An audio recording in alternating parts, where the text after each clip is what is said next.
আজ তোমাদের সাথে শেয়ার করব ডিমের একটি নতুন ধরনের রেসিপি। এইটা তোমরা সন্ধেবেলা বানিয়ে খেতে পারো।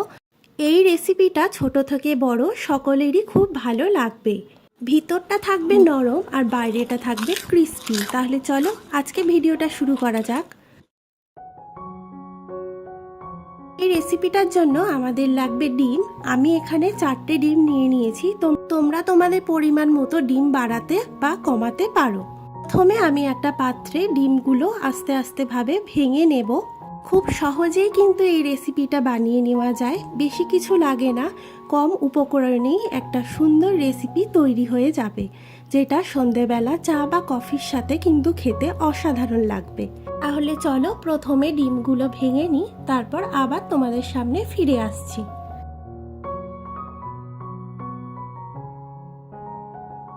দেখো ডিমগুলো ভাঙা কিন্তু আমার হয়ে গেছে। এবার আমি এতে হাফ চামচ গোলমরিচ গুঁড়ো আর স্বাদ মতো লবণ অ্যাড করে দেব, আর দিয়ে দিলাম গুঁড়ো লঙ্কা। আমি এটাকে স্পাইসি বানানোর জন্য একটু চিলি ফ্লেক্স অ্যাড করে দিলাম। এটা অপশনাল, তোমরা চাইলে অ্যাড করতেও পারো, নাও করতে পারো। আমি এখানে দিয়ে দিয়েছি সব পরিমাণ মতো। এবারে ভালো করে এটা মিক্সড করে নিতে হবে। এই ডিমের মিশ্রণটাকে আমরা ভাপিয়ে নেব। তার জন্য এরকম একটা ফ্ল্যাট পাত্র নিয়ে নিয়েছি। তাতে সাদা তেল দিয়ে ভালো করে ব্রাশ করে দেব, যাতে ডিমটা পাত্রে আটকে না যায়, ভালোভাবে উঠে আসে। দেখো আমার তেল লাগানো কমপ্লিট হয়ে গেল। এবারে এই ডিমের মিশ্রণটা পাত্রে ঢেলে দেব। আর এক পাশে আমি একটা কড়াইতে গরম জল দিয়ে দিয়েছি। গরম জলটা দেখো ভালো করে ফুটেও উঠেছে। এবারে এর মধ্যে একটা নেট বসিয়ে দেব। তোমরা চাইলে এর মধ্যে ছোট একটা বাটি বসিয়ে তারপর এই পাত্রটা বসিয়ে দিতে পারো। আমি এখানে পাত্রটা বসিয়েও দিলাম। এবারে ঢাকা দিয়ে দেব। 10 মিনিট এটা ভালো করে ভাপিয়ে নেব। দেখো কত সুন্দর ফুলে উঠেছে, কিন্তু এটা একটু পরে বসে যাবে। পানো ডিমটা এবারে ঠান্ডা করতে রেখে দেব। আর পাশে আমি নিয়ে নিয়েছি কর্নফ্লেক্সটা হাত দিয়ে কিছুক্ষণ মিশিয়ে নেব। বেশি গুঁড়ো কিন্তু করা যাবে না। দেখো ডিমটা আমি এখানে রেখে দিলাম ঠান্ডা হোক। এইদিকে আমি আর একটা মিশ্রণ বানিয়ে নেব। এখানে আমি দিয়ে দিলাম 2 চামচ ময়দা, আর দিয়ে দিলাম 2 চামচ কর্নফ্লাওয়ার। দিয়ে অল্প অল্প জল দিয়ে মিশ্রণটা বানিয়ে নেব।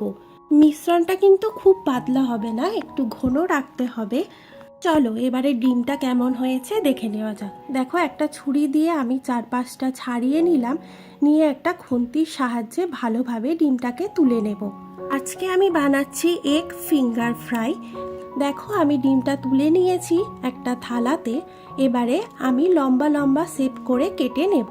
তোমরা তোমাদের পছন্দের মতো শেপ দিয়ে কাটতে পারো, কিন্তু এইভাবে কাটলে দেখতে খুব সুন্দর লাগে। সেই কারণে আমি এরকম লম্বা লম্বা করে কেটে নিচ্ছি। তাহলে চলো সবগুলো কেটে আবারও ফিরে আসছি।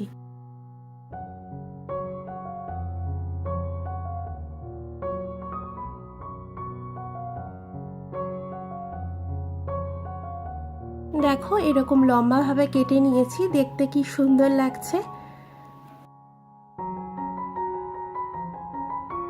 আমার সব কাটা কমপ্লিট হয়ে গেছে। দেখো চিলি ফ্লেক্স দিয়েছিলাম বলে এই সাইডটা কি সুন্দর দেখতে হয়েছে। এবারে আমি যেই ব্যাটারটা তৈরি করে রেখেছিলাম তাতে একটা করে ডুবিয়ে নেব। নিয়ে এখানে যেই কর্নফ্লেক্সটা রেখেছিলাম তাতে কোট করে নেব। এইভাবে সব ডিমগুলো করে নেব। দেখো আমার এখানে সবগুলো করা কমপ্লিট হয়ে গেছে। এবার একটা কড়াই বসিয়ে দিয়েছি, তাতে সাদা তেল দিয়ে দিয়েছি। সাদা তেলটা গরম হয়ে এলে আস্তে আস্তে এইগুলো সব ছেড়ে দেব। আঁচটা কম রাখতে হবে, না হলে কিন্তু পুড়ে যাবে। হালকা লাল লাল করে আমি সবগুলোকে ভালো করে ভেজে নেব।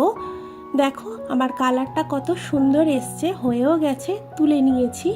এবারে তোমাদের দেখাচ্ছি। দেখো কত সুন্দর হয়েছে দেখতে, খেতেও কিন্তু অসাধারণ হয়েছে। আমি এখানে টমেটো সস আর কাসুন্দি দিয়ে সার্ভ করলাম। টমেটো সস দিয়েই কিন্তু খেতে আমার বেশি ভালো লেগেছে। তোমাদের একটা ভেঙে দেখাচ্ছি। দেখো ভিতরটা কত সফট হয়েছে, আর বাইরেরটা কিন্তু খুবই মুচমুচে হয়েছে। কেমন লাগলো ভিডিওটা জানিও।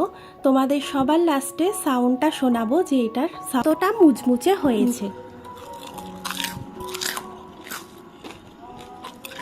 আজকের ভিডিও তাহলে এটুকুই। চলো টাটা।